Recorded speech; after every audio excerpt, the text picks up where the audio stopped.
Итак, всем привет! Сегодня будет кулинарный рецепт. Будем готовить рыбное блюдо в кемпинге на природе. Для того, чтобы приготовить рыбное блюдо, нам понадобится пойти на речку и поймать рыбу. Вот я пришел поймать рыбу. Так, дождик идет. На море загорать, на океане сейчас сложно в дождик. Делать нефиг, я решил готовить. Значит, поймаем рыбу. Сказать честно, я ее уже поймал. Я сначала начал снимать, потому что мне неудобно, у меня нет этой штуки на мне, которую я цепляю. Так что, но я еще трошки ради спортивного интереса половлю. Но в принципе, наше рыбное блюдо, вот оно плавает. Вот в этой луже. Вот оно. Эй, ребята. Вот такие красавцы. О, свежие, вода прозрачная, чистая. Живут на природе. Ну, а спортивный интерес, знаете, азарт. Может, еще что поймаю, просто так поснимать. Так что все, потом будем это готовить. Расскажу как. Видео такое, как приготовить на костре карпа. Для этого я уже показывал, где карпа надо добывать. Теперь, что мне нужно для этого, чтобы это приготовить. Так, еще раз извиняюсь, если там что-то увидите, ноги в тапочках или еще что-нибудь. Я в кампинге нахожусь. Вот. Соответственно, форма одежды кемпинговская. Природная. Вон. Костер горит. Вот на том костре мы будем готовить. Значит, карп у нас уже есть. Теперь нам надо соль. Нам надо приправы какие-нибудь. Травки сухие. Со всяких мы с собой взяли немножко. Оно что для мяса, что для рыбы. Очень такие ароматные травки. Лук мне надо, я всегда люблю, вот, чтобы немножко там лука было. И какие-нибудь фрукты. Фрукты наподобие абрикос. Это у нас фрукта здесь кампинговская. Это, снова забыл, как они называются, ниспаро. Но это наподобие абрикос. Значит, я уже всегда, когда готовлю, так как голова все равно не будет никто ее кушать, хвост, голову, это все обрезаем. И оставляем, берем фольгу, сегодня заехали в магазин, купили, и готовим. Значит, фольга, в ней очень-очень хорошо готовится карп на костре. Открываем ее и берем сколько нам надо. Все по размеру карпа. Какого поймали, столько фольги нужно. Так что тут сказать однозначно, сколько вам фольги нужно, не знаю. Думаю, метров 5 хватит. Вряд ли вы поймаете карпа на 2,5 метра. Так что вот у нас рулончики продаются такие минимальные по 5 метров. Ну вот такой рулончик я и взял. Только еще даже не распечатал его. Тонкая. Ладно, муха пошла вон. Муха нам не нужна. Муха нам не брат. Значит, вот где-то так для начала возьму фольги. Потому что мне все равно надо пару кусочков. Раз. Один кусочек положили. И сюда сразу ложится карп. Сейчас, когда я его сюда положу, так как эта муха пытается его первая поймать, вот, покажу, как я его готовлю. Вот смотрите, видите, я его немножко надрезаю, так, чтобы его можно было нормально посолить. Но готовить будем не так, готовить будем как бы так целеньким, снова сложим. Хотя можно и так даже, но у меня так фольги не хватит его хорошо завернуть. Так что можно было бы и таким макаром сделать. Но если бы, а может и хватит, может мы так и сделаем. Хотя попервам, конечно, идея была другая.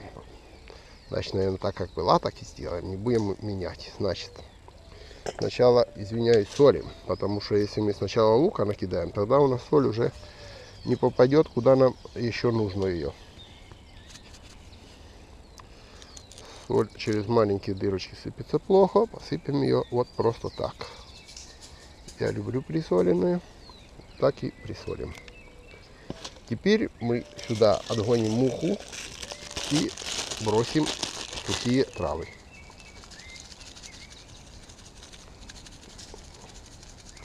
Они дают очень классный аромат. Ладно.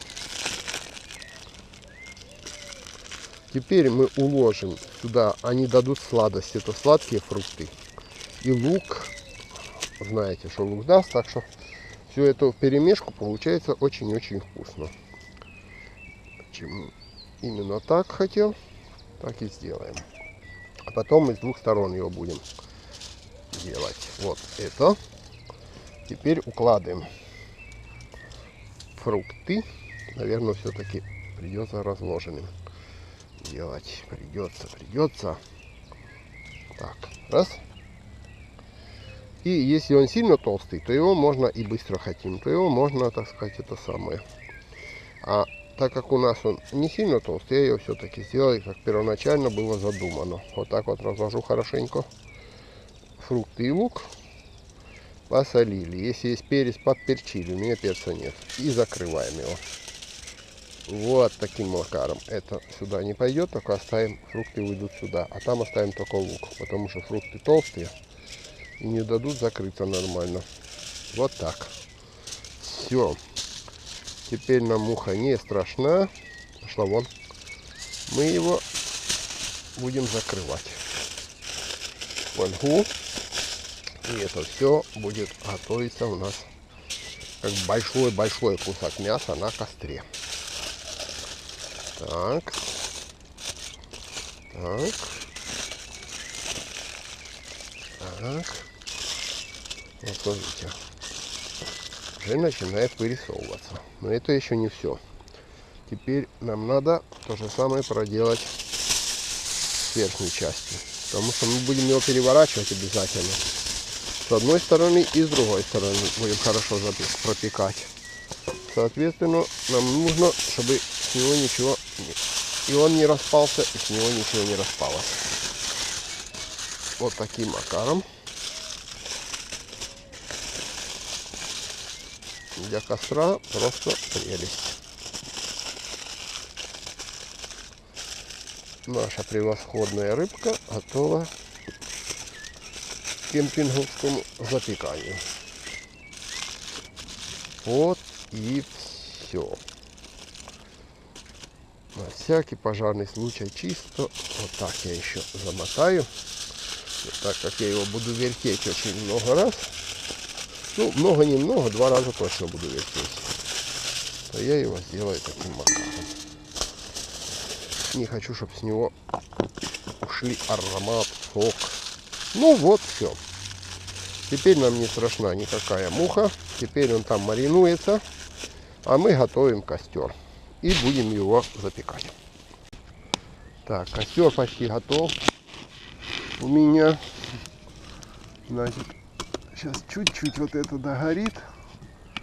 И все. Тут уже горячо-горячо. Сейчас решетку надо чистить.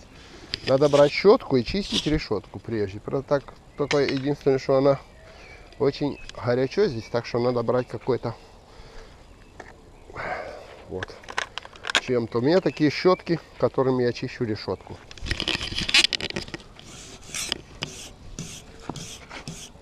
Плюс она уже прокаленная, так что сейчас мы ее только очистим, и все будет хорошо. Ну все, можно отправляться к костру. Вот вам кулинарные рецепты. Собака это не обязательно, это тут какая-то прибежала, улеглась, ждет, пока ее начнут кормить. Это вот так. Огонь должен быть, то есть не быть, только угли. Вот эти угли. И так оставляем где-то минут 15-20. Потом перевернем. Ну, по 15 на каждую сторону. Перевернем на другую сторону. Так, в это время, пока у нас там готовится наша рыбка. Рыбка рыбкой, но надо еще морсижу приготовить. Смотрите, морсижа. Вот за эту штуку 50 песо заплатили, 85 за килограмм. Морсижа, это, вот сейчас покажу, что это такое. Это, скажем так, колбаса кровянка. Смотрите, она вот такая, полуготовая. Дальше мы ее готовим таким образом. Раз, и все. И вот она будет так. Чтобы она с рыбой не покусалась, можно немножко отодвинуть. И все. Пока рыба готовится, не помешает и колбаска. Еще забыл сказать, что надо рыбу, пару таких сделать небольших этих, чтобы выходил, ну, не создавалось давление воздуха там. Так что несколько таких дырочек сделать в фольге. Пошло 15 минут, перевернул колбаску и перевернул рыбу. Сейчас жар подправим, чтобы получше было уже самый класс. Около рыбы побольше положим жара, а около колбасы не надо. Вот, угли. И все. И ждем, скоро будет результат. Главное теперь вон собак прикармливаем там, птичек слушаем. Готовить надо с настроением, тогда все получится. Снова дождь пошел, не дает мне закончить классно мой рецепт. Ух. Тут прямо и жарится, и дождь идет. Вон этот не хочет уходить никуда. Так, рыбка получилась прелесть. Единственное, что не получится никакого презентациона, как говорят. Вот, видите, какая хорошая, вот как хорошо отстает, все там вкусненько. Ну, вкусно. Потому что из-за дождя. Вон там такая грязь в кампине, что некуда мне положить красиво все это разложить. Так что просто придется вам поверить на слово, что рыба получилась вкусная. И так готовить можно и нужно. Особенно в таких вот условиях, как сейчас. Так что все. Пока. Надеюсь, что поменяется скоро.